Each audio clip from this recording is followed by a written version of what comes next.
a las que fueron sus víctimas, participa, por testimonios que tenemos de su comunidad, en actividades de los Boy Scouts, en actividades del colegio, y lo que nos indican los vecinos es que hay muchos chicos, amigos, que van a la casa del señor Daniels. Y esto podría no ser así si es que en el momento se hubiese llevado a esta persona ante las autoridades. ¿Cuál es la valoración que hacen al respecto? No, sin lugar a dudas, es terrible. Espero, primero que espero que no haya pasado nada más y de verdad de corazón lo espero. Eh,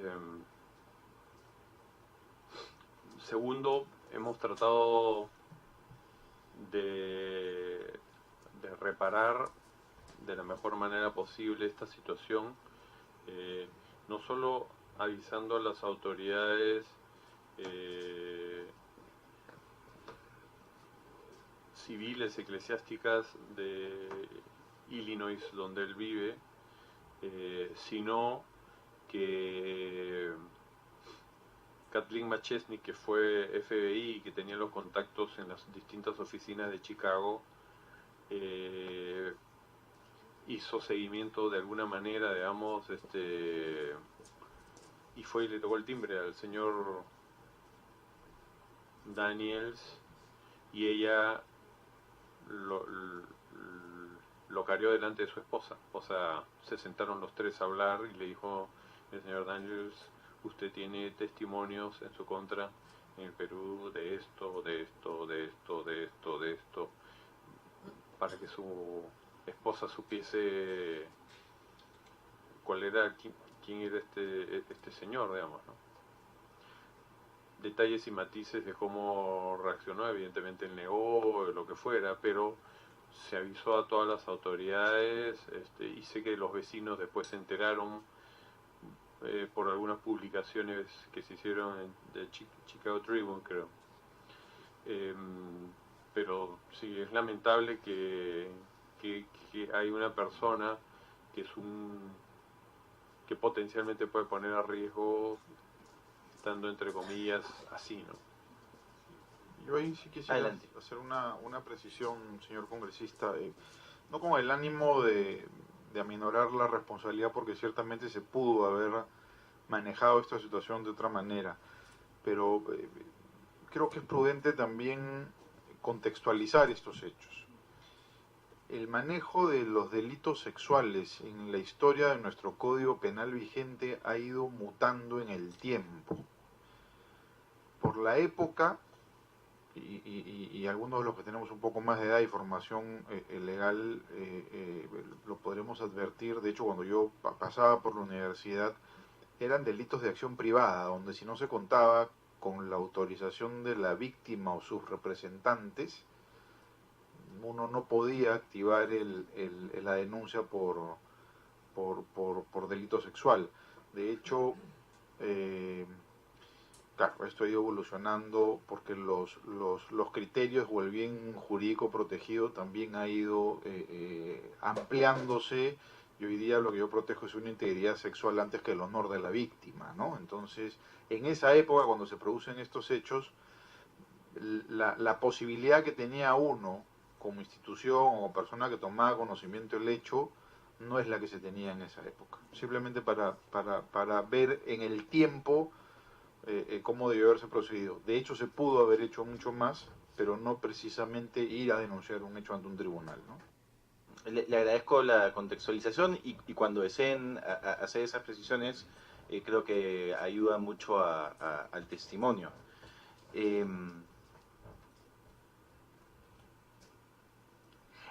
esta información de lo actuado, por ejemplo, la visita a Daniels, ¿hay documentación? ¿Cómo se les informó de esta visita que hizo la señora Daniels? ¿Por un correo electrónico o de manera directa? Quisiera saber si es que existe alguna documentación que se pueda compartir con la comisión.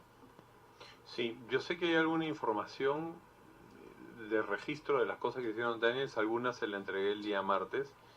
Este, esta visita que hizo la señora Machesney, a lo mejor estoy siendo infidente porque lo hizo ella de manera, porque ella estaba muy indignada y muy preocupada, y ella, literal, ella vive en Los Ángeles, se tomó su avión hasta Chicago y entró en contacto con las autoridades del FBI, que tenía contacto con ellas, se informó en el county, o no sé cómo se llama, donde este señor vive, se averiguó cuándo estaba en la casa y cuándo no estaba, porque quiso llegar, o sea, como entre comillas, poder tener este diálogo donde este señor no desaparezca, digamos, ¿no?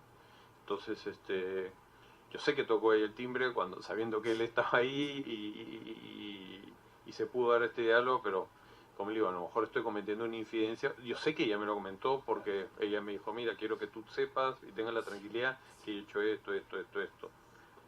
Pero voy a buscar información adicional para ver qué más le podemos entregar de estas cosas. Muchas gracias.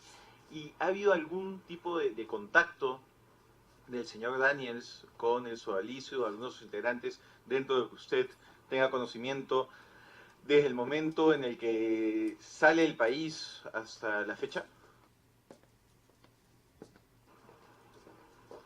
No lo sé a ciencia cierta. Yo sé que hay gente que era más amiga suya, que a lo mejor algún contacto tuvo, algunos emails, pero le mentiría si mucho. De manera oficial, creo que no, con las autoridades. O sea, él se fue a los Estados Unidos, él tiene nacionalidad norteamericana, y hasta donde sé, no sé si habrá vuelto al Perú. O sea, no... No ha habido ningún contacto por correo electrónico. Al publicarse el informe no intentó mandar una carta de rectificación. Nada. Nada. Nada, absolutamente nada. Tengo entendido que tal vez el doctor Regina nos puede ayudar. Tengo entendido que se ha personado al proceso legal. Sí, en el proceso que se tramitó ante la 18ª Fiscalía, y hay un extremo en ese proceso que se formalizó ante un juzgado, y bueno, se frustró la audiencia, digamos, de presentación de cargos, pero ese día sí había un abogado, no recuerdo su nombre, patrocinando los intereses de Jeffrey Daniels. Es, digamos, la primera actuación en la cual él se encuentra representado, que ustedes tienen conocimiento que cobra algún tipo de protagonismo en el proceso. Digamos, dentro de su conocimiento. Es la primera vez que identificamos un abogado que tuvo la intención de patrocinar sus intereses. No había ningún escrito dentro del proceso. El de apersonamiento nada más. Durante toda la investigación no hubo nada de eso. Sí, algo que a lo mejor vale la pena decir es, acabado o entregado el informe de los especialistas norteamericanos extranjeros, se llevó toda la información de abuso de menores al Ministerio Público. Se entregó y hubo ahí una resolución en que se dio un determinado resultado. Bien, vale la pena precisar, cuando sale esta información nos encontrábamos en una investigación general de naturaleza fiscal, penal, en la que se investigaba de manera abstracta todos los temas de abusos, cuando no se tenían mayores testimonios con nombre y apellido, y esa investigación se había ampliado a partir de la intervención de 5 personas que se consideraban víctimas y que comprendía los delitos de secuestro, asociación ilícita y lesiones. Y no se había aterrizado en el tema de abusos sexuales. Entonces lo que se hizo fue ingresar por mesa de partes la investigación, digamos, esta investigación de los especialistas norteamericanos. Si mal no recuerdo, cayó en la 43ª Fiscalía, quien evaluó la investigación. Se contó con autorización de 2 personas víctimas para que se pusiera además un nombre como uno del universo de estas víctimas, pero la Fiscalía, evaluando los hechos, dijo que estos eran muy antiguos y que en realidad todos estos delitos de abuso sexual habían prescrito. para ya ir finalizando en el caso Daniels, en el momento de ocurrido los hechos, el señor Tokomura era el responsable de San Bartolo, ¿eso es correcto? Sí, es correcto. Hay como un tiempo bisagra, porque creo que el señor Daniel llega a San Bartolo en fines del año 97 y era Miguel Salazar el superior en ese momento, y creo que en febrero o marzo del 98 llega Oscar Tokomura, o sea, cuando ya se encontraba Daniel ahí. ¿Y ellos tenían conocimiento del motivo por el cual Daniel se encontraba en este espacio? Yo creo que parcial, no sé cuánto o cómo. No. Pero digamos, más allá del hecho de un discernimiento de vocación, digamos, No, había... a ver, no. Que había una falta grave y que había cometido cosas indebidas y que a eso se debía, digamos, su reclusión, sí. ¿Cuánto de esa falta sabía o la materia exacta, cómo, con quiénes? No lo tengo claro a ciencia cierta, probablemente algo sabían de manera parcial, no creo que todo. Sí. Entonces, digamos, había tres capas de información sobre Daniels en ese momento. La de discernimiento de vocación o posibilidad de ser monje, que era manejada hacia terceros. Sí, yo no sé quién le habrán dicho eso de monje. Yo nunca lo escuché, pero en una de esas, pues, en la narrativa del momento, algún incauto de verde, o sea... Sí. Yo tengo entendido, no me consta, que como a los jóvenes que estaban en formación les parecía pues muy raro tenerlo ahí, es lo que les decían a ellos. Okay. Pero Entonces, es lo que he escuchado, no me consta. Queda también la información que tiene el señor Urbina cuando llama a preguntar qué había sido de él. Entonces, la información sobre que algo había hecho de cierta gravedad era la información con la que contaban ustedes en ese momento. Sí. O sea, yo creo que era algo que yo infería, porque primero que no era vida monacal, al señor Urbina a lo mejor se lo dijeron, era una vida de reclusión total, casi que le pasaban el plato de comida debajo de la puerta, o sea, no son un monje, comparte los alimentos, o sea, no, esto era reclusión, o sea, desayuno, almuerzo y comida, solo en su cuarto, y la persona que le entregaba la comida era, le ponía el plato, digamos, afuera de la puerta, o sea, lo dejaba, tocaba y se iba, y él agarraba el plato, terminaba de almorzar y lo volvía a dejar afuera, pero, o sea, era contacto... Pero sí tenía acceso a internet para, digamos, enviar estos correos al señor McKinsey.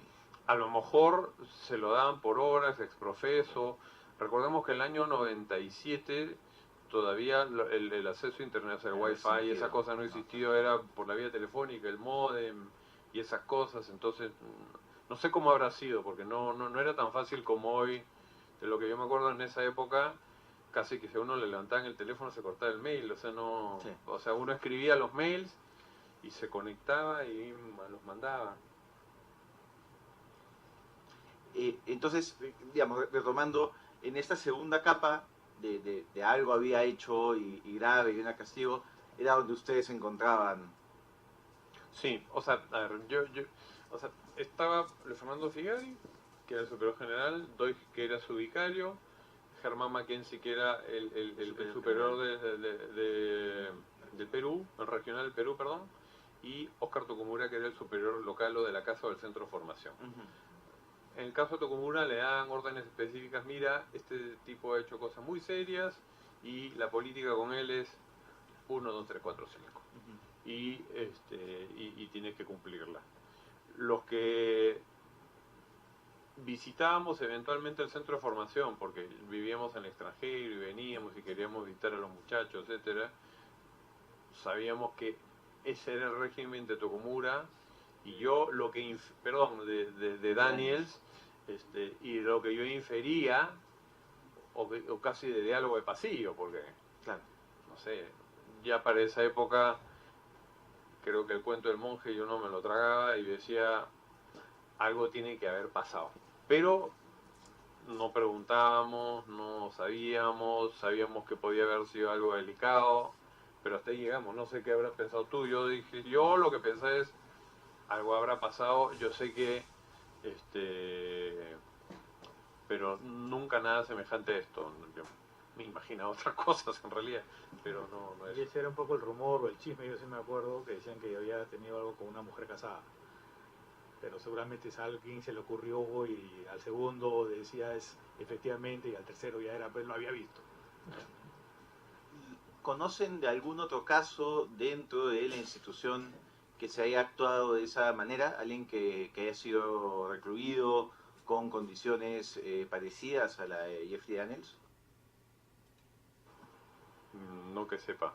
O sea, yo sé que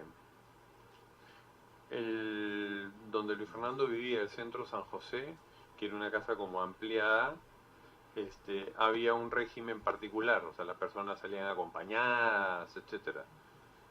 Pero no, sí, pero tenían vida comunitaria, o sea, la vida era entre comillas normal, ¿no? Claro, y no era un régimen de castigo. No. Era el régimen normal para esa casa, pero era un régimen normal. Entonces, digamos, del conocimiento que ustedes tienen, de su experiencia en esos años e información que pueden tener después, no era un castigo usual que alguien estuviese encerrado sin poder tener acceso a otros espacios o a salir o a hacer vida comunitaria normal. Miren, de esa forma y en el tiempo de duración, yo creo que es un caso inédito, o sea, no ha existido. Eh, sé que en el último tiempo, en el caso creo que de Virgilio Levalli, algún tipo de régimen tuvo así, pero cualquier cosa que le diga es mentira, porque yo entré a la comunidad en el año 85, esto ocurrió en el 86, entonces yo era, o sea, no tenía información de primera mano y supe que estuvo medio recluido, pero no sé cuánto es el medio, hasta dónde, pero nunca ni remotamente con un régimen de este tipo, ¿no? Pero después no he conocido ningún caso similar. En su caso tampoco. Ningún conocimiento. Y el caso del señor Levalli ya iba a posterior, porque yo ni siquiera había entrado en la comunidad todavía. Entonces, El caso Levalle lo conocen años después. sí. Sí, yo, o sea, con todas las implicancias, evidentemente años después, yo viví en San Bartolo en el año 85 y 86, y sé que en algún minuto del año 86 algo pasa y este señor sale de circulación, pero Se comentaba algo, digamos, era alguien conocido, tenía un rol sí, importante. absoluto, era importante y era conocido. ¿Qué rol cumplía dentro de la organización? Él era, dentro del Consejo Superior, estaba Luis Fernando Figari, que era el superior general. En esa época no existía la figura del vicario, y él era uno de los consejeros. Era encargado de instrucción del sodalicio, y en ese sentido tenía una importancia muy grande, digamos, ¿no? Pero además, perdón, él tenía muchos conocidos, muchos contactos, tanto así que cuando ya comienza a salir de circulación, lo que yo me acuerdo que era, por decir así, la versión oficial, era que había hecho una serie de contactos y conversaciones y iniciativas en Roma, en la Santa Sede, a espaldas de Figari, y había sido desobediente y por eso lo habían censurado. Esa era la versión oficial. Yo ni me acuerdo de la versión oficial, pero sé que algo había pasado, pero... Y cuando, digamos, esta versión oficial empieza a cobrar otros matices o a tener otra información hasta llegar al momento de que, en Sí. que sabemos lo que sabemos, ¿no? Yo creo que eran otros tiempos, creo que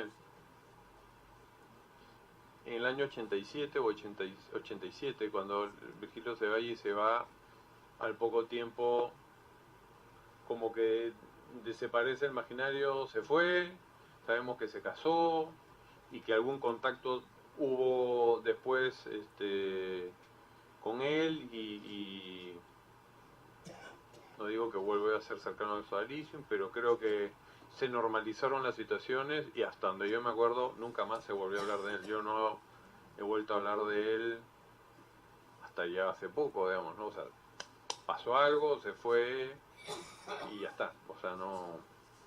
¿El nombre de Virgilio Levalle vuelve a salir a raíz del informe del señor Elliot o previamente? No, yo lo que recuerdo es que él en una época comenzó a escribir en El Comercio y trabajaba creo que con Hernando de Soto o alguna cosa así. Y y sí recuerdo pues cuando en una comunidad, en un lugar había unos más viejos, decían, mira Virgilio, y otros no sabían quién era, ¿no? O sea, porque muchos, o sea, como había salido hacía ya tanto tiempo, ya muchos no tenían ni idea, pero eran pues así referencias muy esporádicas, ¿no? Y más por figuraciones públicas que él tenía en virtud pues de sus cargos, ¿sabes? No sé bien en qué haya trabajado, pero sí recuerdo que una época se la asociaba con Hernando de Soto y que publicaba con cierta frecuencia, si no me equivoco, en El Comercio. A mí me...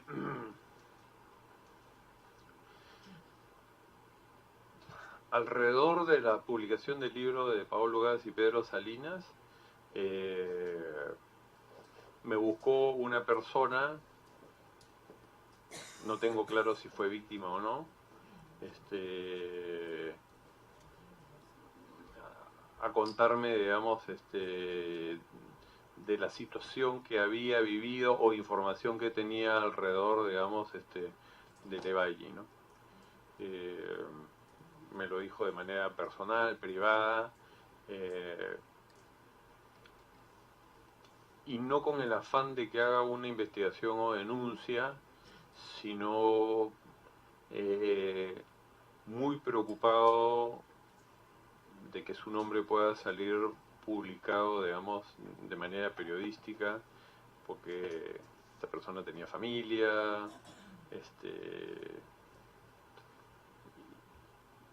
pero fue la información que yo tuve, lo que yo me acuerdo en el tiempo, y que de ahí no me acuerdo si esta persona presentó algún tipo de insumo o algo para la investigación de la señora Machesney, no me acuerdo.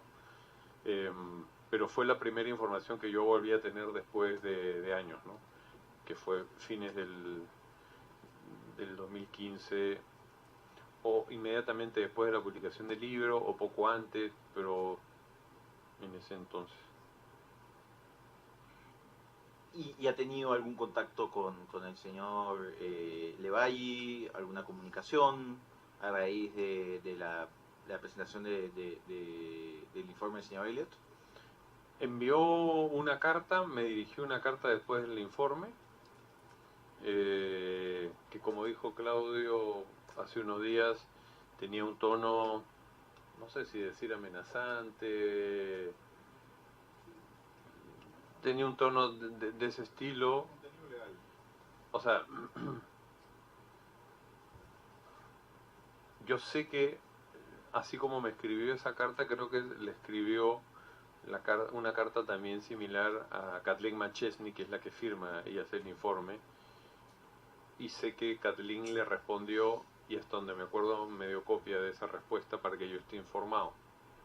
Pero más allá de ese intercambio de correos electrónicos, porque creo que fueron correos electrónicos, o fue documento, fue una carta, después de eso no he vuelto a saber. Usted no ha tenido, digamos, entonces, porque eso ocurre cuando, el caso de su salida, el salicio, es cuando usted recién está entrando a la organización, y luego ya no ha estado dentro del salicio, usted no ha tenido ningún tipo de relación con él. Ninguna. Una vez, en el año 2013, me lo topé en un aeropuerto, pero como que uno se topa a veces, estaba buscando mi gate en un aeropuerto y me lo topé, él estaba con su esposa y su hija que la acaban de operar. Hola, ¿cómo estás? Mucho gusto, mi señora, ¿y tú dónde vas? 3 minutos y es la punto. No, después no he tenido ningún otro contacto con él. Información suya de mayor detalle cualquier cosa que le diga, pucha, puede ser mentira, es así bien es nebulosa, ¿no? En el caso del señor Figari, hay un caso particularmente sensible en el libro, que es el identificado con el seudónimo de Santiago. Y lo que señala Santiago es que la denuncia que él hace sobre los abusos cometidos por Fernando Figari, esa denuncia antigua, que él hace, me parece, cercano al año 76, que es cuando le ocurre lo sucedido. ¿Ustedes tenían información de este caso antes de que sea publicado en el libro Mitad monjes, mitad soldados? Mire, cuando asumo yo como superior general en enero del 2013, hacia fines de ese año, que ya empezaba a circular, o sea, primero que ya se había hecho público a través de información periodística que había acusaciones contra Luis Fernando Figari y también existían chismes, digamos, de quién podía ser uno de los denunciantes. Nosotros conversamos en esa época, fines del 2013, hablamos con Fernando Vidal, que tú eras vicario en esa época, y decidimos investigar por nuestra propia cuenta con los recursos que tuviésemos. Entonces buscamos a una persona de la misma generación a la que perteneció Germán Doy y muchos de los álites, que le pedimos información, decimos, mira, estamos escuchando este chisme, ayúdanos a ver si podemos buscar a alguien que nos dé información. Y en ese momento recurrimos al padre Armando Nieto, que ya está fallecido, que Fernando Vidal habló con él. Sí, una de estas personas me dijo que el padre Armando podría haber recibido una información. Entonces fui a buscarlo, le pregunté y él no tenía ninguna memoria. Sí, es verdad que él ya estaba mayor, sí, quien lo ha conocido sabe que él tenía una memoria prodigiosa, pero por ejemplo cuando lo fui a buscar me preguntó por mi esposa, yo no soy casado, ¿no? Entonces, pero en cualquier caso él dijo que no se acordaba. Y también una señora que es cercana a la comunidad y que es más o menos de esa generación me dio el nombre de una persona a quien yo llamé por teléfono, le expliqué por qué la estaba llamando y quién era la que me había dado la indicación, y reaccionó muy mal. Es una bocona y en fin, se molestó mucho de que me hubieran dado a mí su nombre para ese asunto. Entonces yo le dije, mira, yo no te quiero incomodar, cualquier cosa que quieras, este es mi teléfono, con toda la expresión. Ahí ella se tranquilizó un poco, pero no ni me reveló nada ni me volvió a llamar tampoco.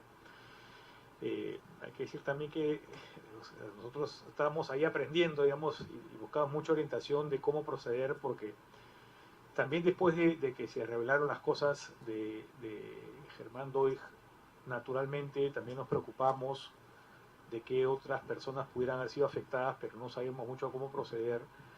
Me acuerdo que fuimos a Roma y yo conversé con un sacerdote jesuita, que es el padre Hans Zollner, que dirige el Centro de Psicología de la Universidad Gregoriana, y donde hay además todo un trabajo de desarrollo de asistencia a víctimas de abuso. Y le pregunté cómo proceder, ¿no? Porque entonces me dio algunas orientaciones que más o menos es lo que tratamos de... Pero era un poco una búsqueda, pues así hacía, ¿no? Sí. Yo por esa misma época hice consultas eclesiásticas y le presenté, digamos, a una persona que trabajaba en Roma, decir, miren, tengo esta información que es literalmente de oídas, y empezó a buscar cómo corroborar esta información. Entonces esta persona, probablemente muy apegada a la letra de los protocolos jurídicos, me dijo, porque yo le dije que tenía la información que este denunciante, que es conocido como el seudónimo de Santiago, había ya dado su declaración al Tribunal Eclesiástico de Lima. Entonces yo le conté, me han dicho esto. Entonces esta persona me dijo, mira, si esta persona ya hizo una denuncia judicial, si tú empiezas a investigar en paralelo, podrías generar una intromisión en el proceso judicial ya abierto. Entonces me dijo, abstente de seguir buscando por tu cuenta porque puedes generar un problema.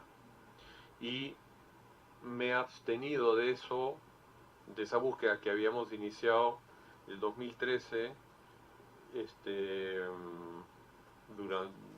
la debemos haber parado el 2014, hasta que volvimos a llegar a la Santa Sede en un diálogo que yo tuve con la congregación y que después se hizo público por la prensa, donde yo daba por hecho que esa información la tenían en el Vaticano y me dijeron que no.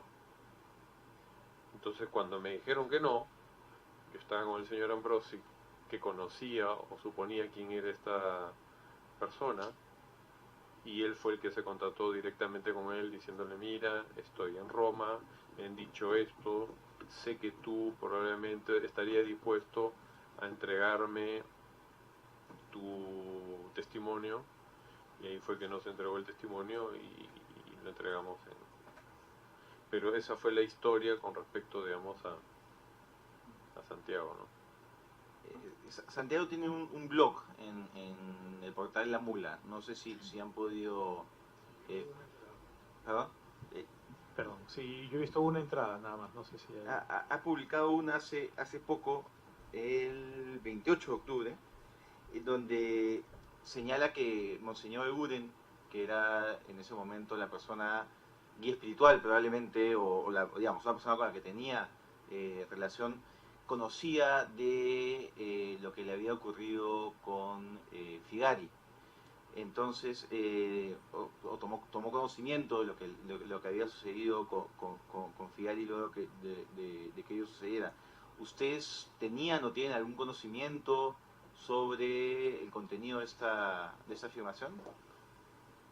No, yo me enteré por ahí, o sea, cuando leí el texto, son la precisión, ellos son contemporáneos, ¿no? Entonces no creo que haya sido su guía espiritual, sino eventualmente se han vinculado juntos, Okay. o alguna cosa por ahí, ¿no? Pero fuera es un poco mayor, unos años mayor.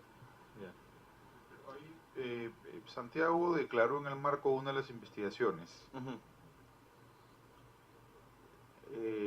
y precisamente narró pues su desagradable experiencia, ¿no? Fue un testimonio, me refiero a las investigaciones de fiscalía, ¿no? Fue un testimonio sentido, hasta cierto punto desgarrador, y no recuerdo que haya mencionado en ese testimonio a Monseñor Eguren como haber estado al tanto de esta situación, ¿no? Sería cuestión de remitirse esa declaración, la pongo, voy a ver si la tengo entre mis copias, igual siguiendo el mismo protocolo, en la medida que todos sabemos quién es Santiago, voy a borrar su nombre porque creo que no hay necesidad de identificarlo, pero sí, voy a ver si la pongo a disposición de la comisión. Le agradezco, de mucha utilidad. Ya, digamos, empezando a cerrar la intervención, nuevamente agradecerles por su participación el día de hoy. En el tema económico, en la información que nos entregaron se indica que son muchas personas las que han recibido una reparación. ¿Esto cómo ha sido tomado por la organización? En el sentido de esto ha implicado un golpe, digamos, económico a las finanzas internas, han tenido que disponer de algunos bienes para poder cumplir con esas reparaciones. Si pudiesen... Bueno, primero eso y luego la siguiente pregunta. Sí, sin lugar a dudas,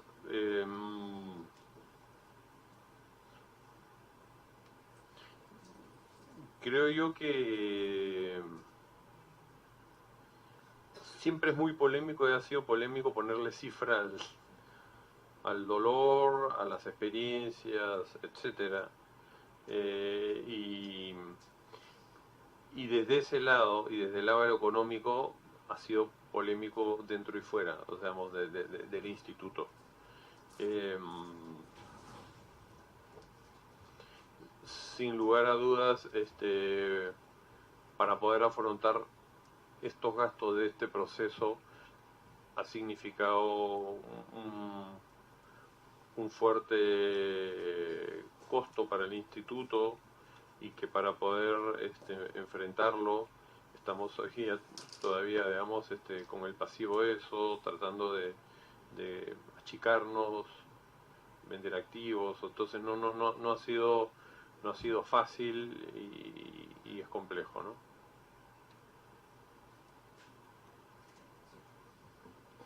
Y, digamos, tiene en la mente un monto de cuánto ha sido en general el total, como para poder tener una idea de la dimensión del esfuerzo económico que ha implicado el tema de las reparaciones. Sí, lo pusimos en el PowerPoint expuesto hace unos días. Casi 4 millones de dólares entregados, digamos, a las personas que han sufrido. No estoy seguro si esa cifra es a hoy, y probablemente aumente porque las personas siguen siendo ayudadas con terapias psicológicas o cosas de ese tipo, digamos. Entonces, eso es a hoy, a noviembre del 2018, ¿no?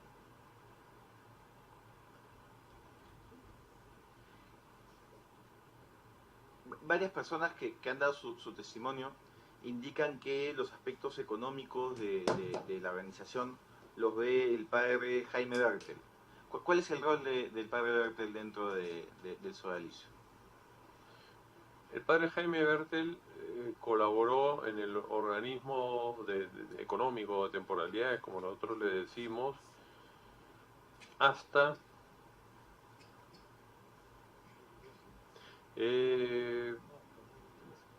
no, él estuvo en funciones hasta el enero del 2013 probablemente.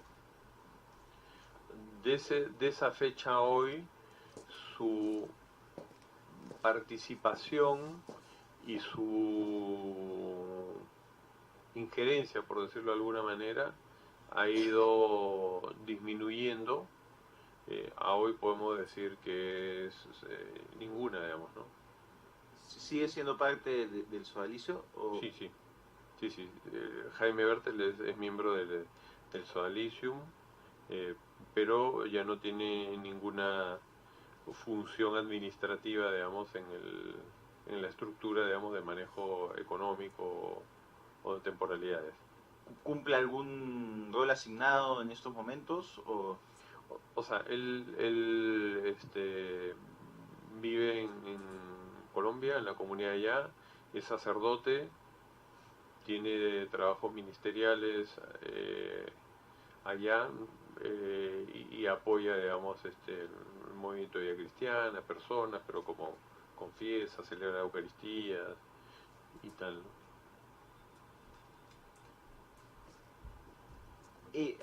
Habían personas, como le comentaba, que sostenían que tenía una vinculación económica y que habría jugado algún rol en el proceso de determinar las reparaciones.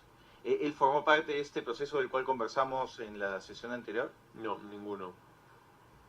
Ninguno. Ya no vive acá. No, sí vivió en Lima un buen tiempo, pero no, él no participó para nada.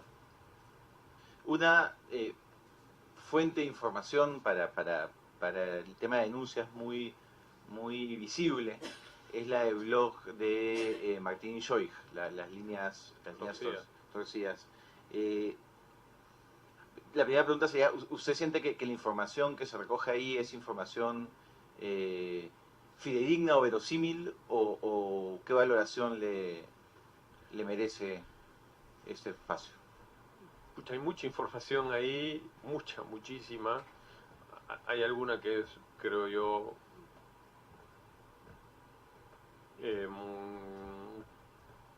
creo que alguna ha sido muy importante. Hasta donde yo me acuerdo, la primera publicación o escrito público que yo vi y que empecé a medirle la temperatura a la situación de Jeffrey Daniel fue escrito por él, hasta donde yo me acuerdo. Entonces sí juega, o sea, juega un rol, digamos, de tome conciencia de muchas cosas.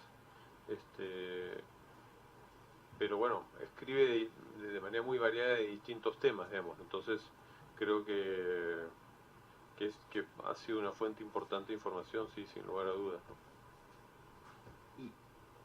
Y él es una de las personas que fue señalado como víctima en el libro de Mitad Monjes y Mitad Soldados.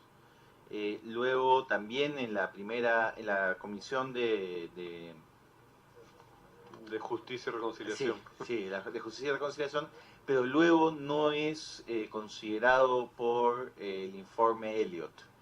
¿Hubo alguna discusión o razonamiento interno para considerar ello? Sí, cuando el señor Elliot entrevistó a Martín, que creo que fue hasta en 2 ocasiones, según él refirió, Martín le relató una serie de experiencias, de lo que había significado para él su paso por la comunidad, pero no le relató algún hecho específico, particular, con algún responsable directo, sino que era un poco toda su experiencia en la comunidad. A la hora de definir los protocolos de asistencia, como conversamos hace 2 días, entonces eso no estaba dentro del rango, digamos, que se iba a considerar. Y también es verdad que fue uno de los primeros casos, porque justamente el trabajo del señor Elliot comenzó con las personas que habían ido a la comisión. Yo creo, mirando retrospectivamente, que como fue un trabajo que duró como 1 año, conforme se iban viendo más casos, creo que fuimos teniendo más flexibilidad para esa evaluación, ¿no? Pero en cualquier caso, en su momento, si bien por un lado hubo una comprensión de una experiencia que había sido dura, que bueno, yo mismo lo conocía, Martín en su último año de colegio lo hizo en el Santa María, entonces yo lo conocí ahí, y después estuvimos un tiempo juntos en San Martín, en fin, teníamos una cierta amistad, pero dijimos, bueno, si nos atenemos a los parámetros que hemos establecido, no correspondería a una indemnización, ¿no? Inclusive, si mal no recuerdo, se le ofreció ayudar de alguna otra manera, tal vez con una cuestión de salud, pero él viviendo en Alemania tenía el servicio de salud a disposición, y por otro lado, comprensiblemente reaccionó muy mal con el hecho de que se hubiera cambiado un poco la evaluación de su caso con respecto a lo de la comisión, y se cortó ahí un poco la comunicación. Él narra en su testimonio este evento extraño, ¿no? que podría tener una connotación sexual con el padre Jaime Bertel, ¿no? Y digamos, la especulación que se ha generado, y la planteo para que podamos aclararla o escuchar su versión, es que él colocar a Martín Schoich como víctima implicaba reconocer al padre Jaime Bertel como victimario, y que no se quiso hacer eso. No, en realidad no fue eso lo que influyó. Efectivamente también teníamos conocimiento de eso y se hizo una investigación formal, una investigación a cargo el otro día se mencionó que se pidió la ayuda de 2 abogados que no pertenecen a la comunidad, no era uno de ellos el doctor Cajina, porque se les pidió a estos abogados que fungieran como investigadores, porque sabemos que muchos de estos casos iban a requerir un grado de investigación y era mejor que fueran personas externas. Entonces, la investigación de ese hecho, que fue al margen del proceso de reparación, no fue conclusiva porque era pues palabra contra palabra. Pero sí nos llamó la atención que en su testimonio al señor Elliot, por lo menos según el señor Elliot relató y nos dio las notas con carácter de confidencialidad, no estaba incluido ese hecho, ¿no? Entonces, dijimos, bueno, teniendo esta investigación por un lado y este testimonio aquí, entonces... Y ese hecho estaba en el primer informe, en la parte, digamos, de los casos del primer informe. No, o sea, en el resumen no, pero recordemos que eran resúmenes, ¿no? Había muy pocas descripciones, ¿no? Pero que yo recuerde, tendría que verificarlo, pero referencia a ese episodio no había tampoco. Le estaba comentando sobre el caso de Martín Schoich, que digamos la hipótesis que maneja y manejan otras personas es que no se le considera víctima en el informe del señor Elliot, pese a estar considerado como víctima en el informe de la comisión, porque implicaba reconocer como victimario al padre Jaime Bertel, que actualmente todavía forma parte de la institución. Entonces le estaba consultando cuál era su valoración al respecto. Sí, yo creo que la razón de que no se le considere víctima porque el acusado o el posible victimario es Jaime Bertel, yo creo que no es verdad. Desgraciadamente no puede estar, digamos, en lo que has dicho, pero yo creo que deben haber, yo creo que Martín Schoich ha sufrido, sin lugar a dudas, mucho en su paso por la comunidad y esperemos, digamos, ayudarlo de alguna manera en algún minuto más temprano que tarde, pero probablemente en su caso han habido cuestiones procedimentales que a lo mejor tendríamos que revisar, pero creo que lejos de nosotros de proteger, digamos, entre comillas, la imagen de Jaime Bertel y que por eso no hemos declarado víctima a Martín Schoich, no ha sido así.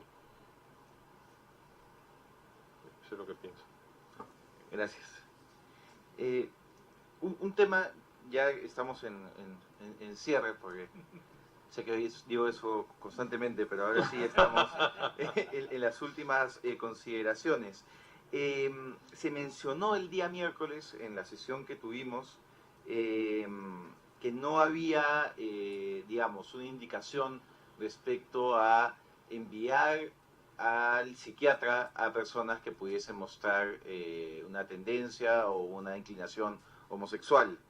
Yo quisiera retomar ese tema porque sí tenemos testimonios de personas que han preferido guardar la reserva, que señalaron que cuando le comentaban sobre estas dudas o certezas de ser homosexuales a sus superiores, eran derivados al señor Carlos Mendoza con la intención de que puedan ser curados.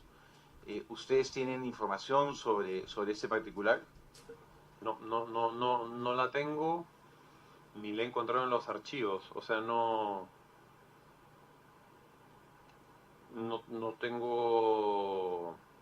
he tenido acceso a información. Podría ver si existe, Dentro de su ámbito de conocimiento. No. Dentro de mi ámbito de conocimiento no he conocido yo personalmente ningún caso de ni nadie que le haya contado que no, esto sucedió. No hay ninguno que me vaya a decir tengo dudas sobre mi identidad sexual y que la persona buscó, bueno, vete inmediatamente al psiquiatra. No tengo información. Y eso tampoco salió ni en el trabajo del señor Elliot ni en el trabajo de la comisión. Eso le iba a mencionar yo. Claro, son muchos casos que yo recuerde, y tal vez Claudio, que también está en el comité, no recuerdo haber visto algún caso más allá que haya sido aceptado como víctima o no, que relatara eso específicamente. Efectivamente no recuerdo nada de eso. Ciertamente creo que es ampliamente cuestionable pues pensar que un tema de opción sexual pues sea un tema psiquiátrico, ¿no? Ciertamente lo que preocupa en la vida consagrada no es la tendencia heterosexual u homosexual, sino el celibato y poder controlar el impulso sexual, sea cual fuera tu tendencia.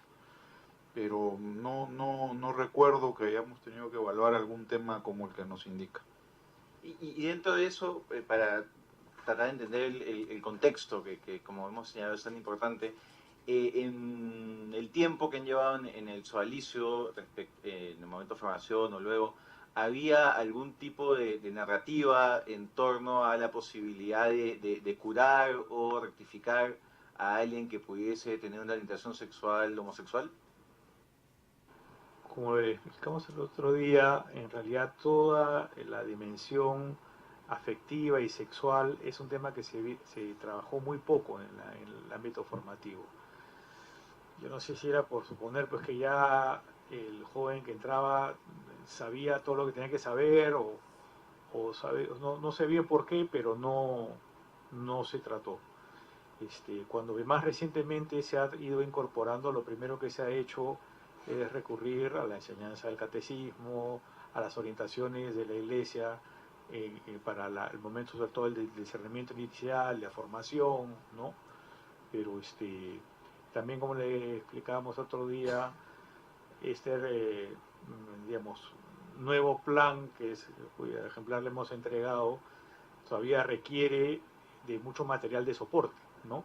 En este momento los muchachos que están en formación estudian o una universidad del lugar donde viven o algunos a distancia, es decir, estamos supliendo con recursos externos a la comunidad las carencias que en este momento tenemos, ¿no? Y los chicos ahora pueden escoger la carrera universitaria que ellos deseen, porque había esos testimonios que comentábamos el otro día de un direccionamiento necesariamente a la teología o la filosofía. Bueno, en primer lugar, como mencionó Sandra hace un rato, hoy en día prácticamente todos los que entran están por lo menos a la mitad de la carrera o terminan, o algunos que están muy cercanos a terminar, se retrasa un poco su ingreso a la vida comunitaria para que puedan concluir, ¿no? Aquellos que sí todavía van a discernir carreras, se hace mucho en diálogo, a ver cuáles son sus intereses. Evidentemente se busca que si el muchacho va confirmando pues su llamado a la comunidad, que aquello que él escoja tenga algún tipo de, ¿cómo puedo decir?, intersección, digamos, con las actividades que la comunidad desarrolla, que como se vio al comienzo es más o menos diversa, ¿no? Pero muy en diálogo, lo posible, porque en este momento en mi comunidad tengo un chico que está justamente en ese plan y hemos tenido bastantes diálogos, ¿no? Inclusive una vez que él ya se inclinó claramente y a ver cómo eso puede servir en los proyectos apostólicos, ¿no? Quisiera saber qué reflexión le genera lo que viene, los casos que se vienen conociendo dentro de la Iglesia católica respecto al abuso sexual de menores. Ya no en el caso puntual del sodalicio, sino en general. Tal vez podemos aprovechar su conocimiento de la sociedad chilena para preguntarle cuál es su opinión sobre lo que viene ocurriendo en Chile.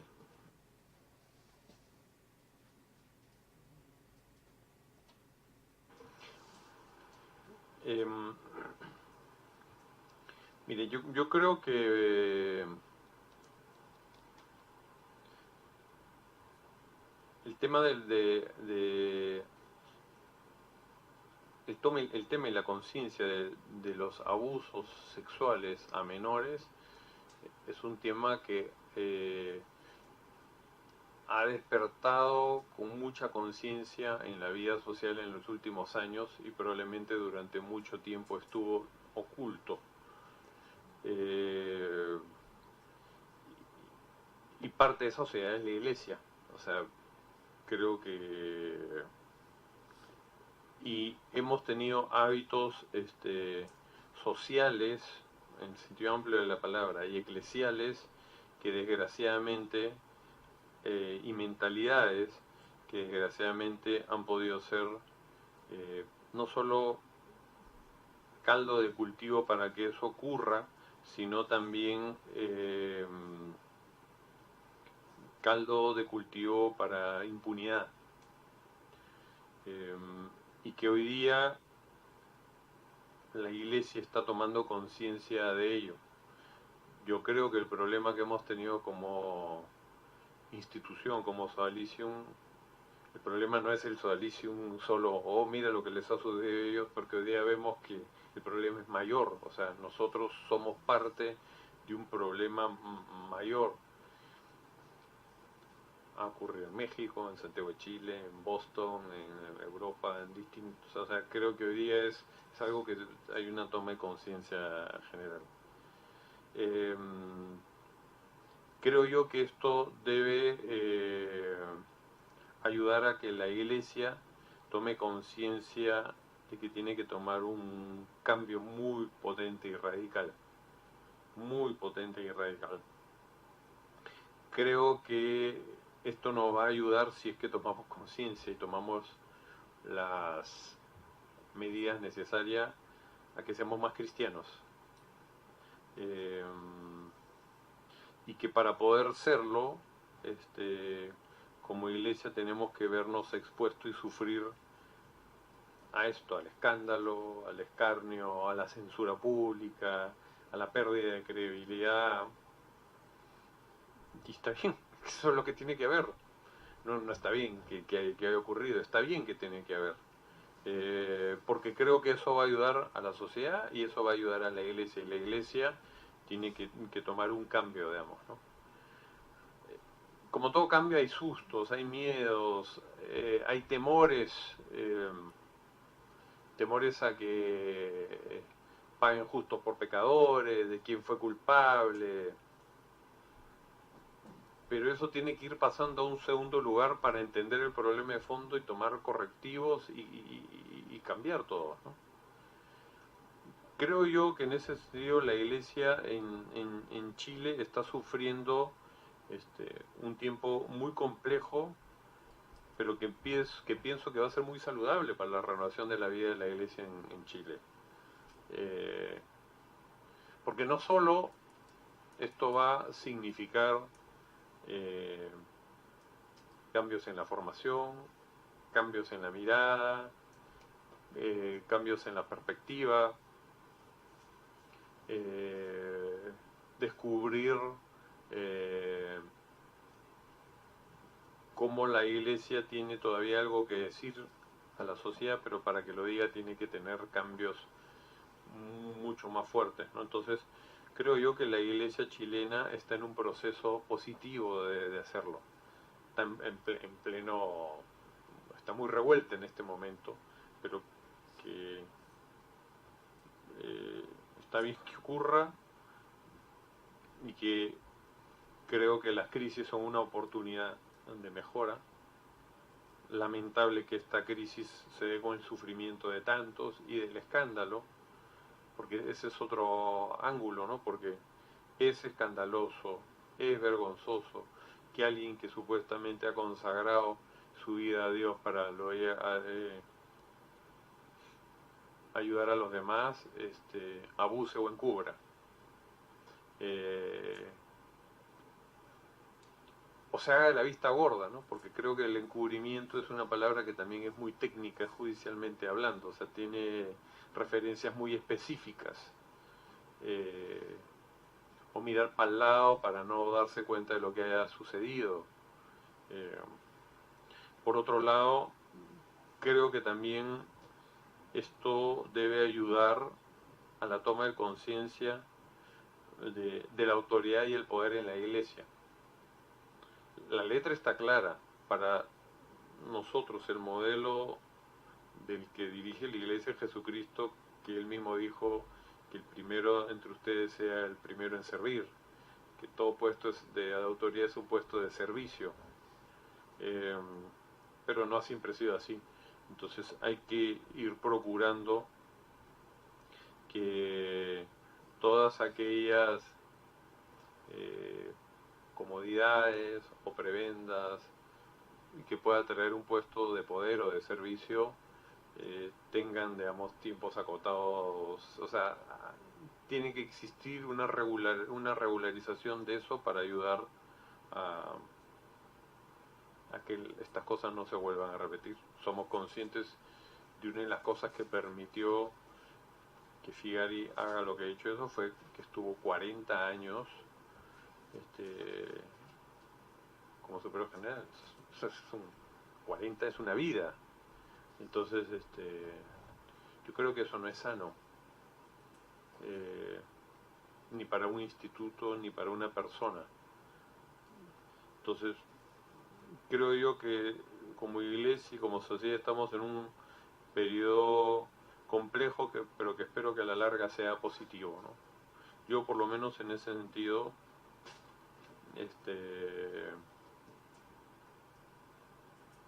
y lo digo por mi reflexión personal con respecto al propio sodalicio, ¿no? Sé que el sodalicio se va a achicar, sé que seremos menos,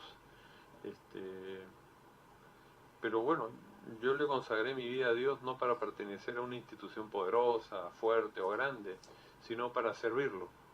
Y si para servirlo tenemos que ser pocos o muchos, da lo mismo, el punto es servir. Entonces, creo que vale la pena, y es mejor que seamos pocos, pero que cumplamos la misión para la cual existimos, que seamos muchos y estemos enredados en cosas que son ajenas a la propia vocación e identidad del instituto, ¿no? Quisiera darle la posibilidad de unas palabras finales, si así lo desean. Yo muy brevemente quisiera juntar apenas un elemento de la pregunta anterior, que creo que desde mi perspectiva y dentro de todo el dolor, la vergüenza, y también el dolor por las personas afectadas, y especialmente cuando son niños, si hay algunos elementos positivos, además de los que ya ha mencionado Sandro, es que veo también un trabajo conjunto por un objetivo común entre la Iglesia y la sociedad civil.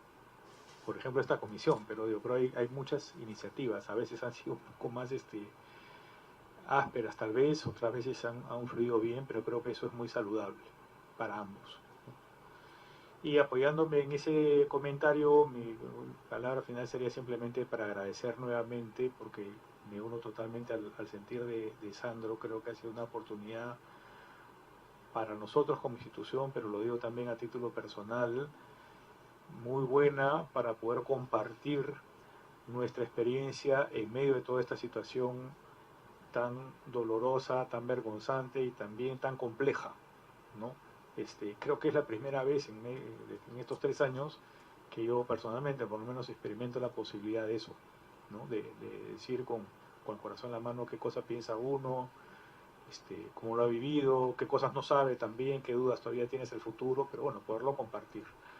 Entonces, mi gratitud a usted en primer lugar, congresista, y a todos los que de alguna manera están llevando adelante esta iniciativa, y reiterar nuestra disposición a colaborar en todo lo que se pueda, porque como dije antes, creo que los objetivos de esta comisión los compartimos plenamente.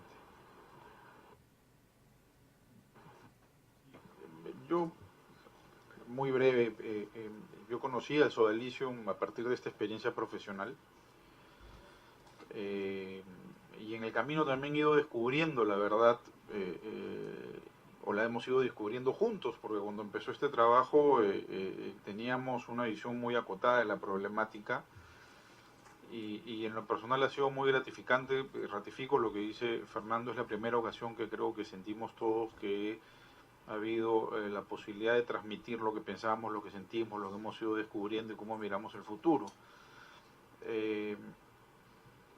Creo que se ha percibido, y es algo que fue una de las primeras instrucciones que yo recibí al asumir este patrocinio, esta defensa, que era conducirnos con la verdad conforme vaya saliendo.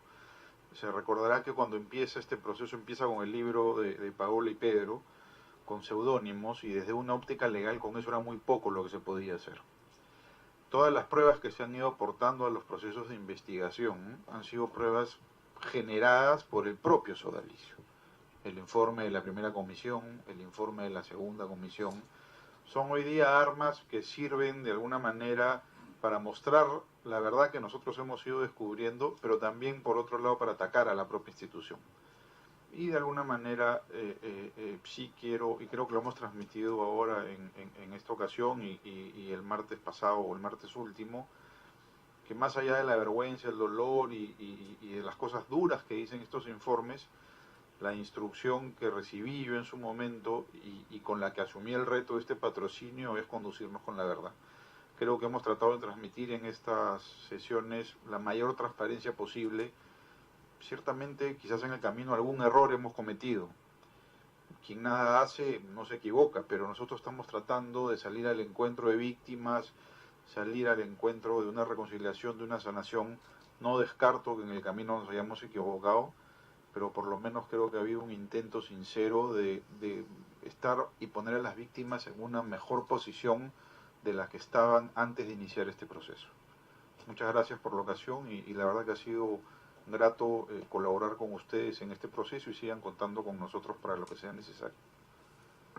Muy bien, sí, adelante. Sí, no voy a repetir todo lo que es simplemente agradecerle a usted, congresista, por la iniciativa. No me arrepiento, no solo no me arrepiento, sino me alegro mucho, digamos, de poder colaborar y seguir colaborando si fuese el caso. Y agradecerles a todos. Acá hay un montón de personas que supongo que colaboran y que por algo están aquí, así que agradecerles. No los conozco, pero les agradezco el trabajo que están haciendo y que es para el bien de la sociedad del Perú, así que muchas gracias a todos. Muchas gracias, les agradecemos por su presencia, tanto el día martes como el día de hoy. Le agradecemos por la información que nos ha brindado y para reiterar los pedidos que realizamos y cualquier otra información o precisión estaremos en contacto con ustedes. Perfecto, Muchas gracias. Siendo la 1:40 de la tarde, se levanta la sesión. Gracias.